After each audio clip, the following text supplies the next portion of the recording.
Hello guys, today in this tutorial I will explain about how you can use green screen effect to your video with InShot. But before I start, make sure to subscribe my YouTube channel, give like and leave the comment. Also you can share my video. We will add green screen effect to this video. Select the video. After that select fifth in here. And now you can add from material. For example, in this tutorial I will add this green screen. You can adjust. I will put in here.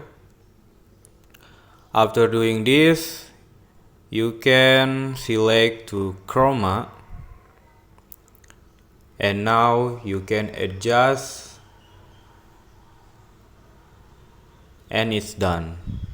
So that is the way how you can add green screen effect to your video. Thanks for watching this video. Make sure you subscribe, like and leave the comment on this video. Thank you.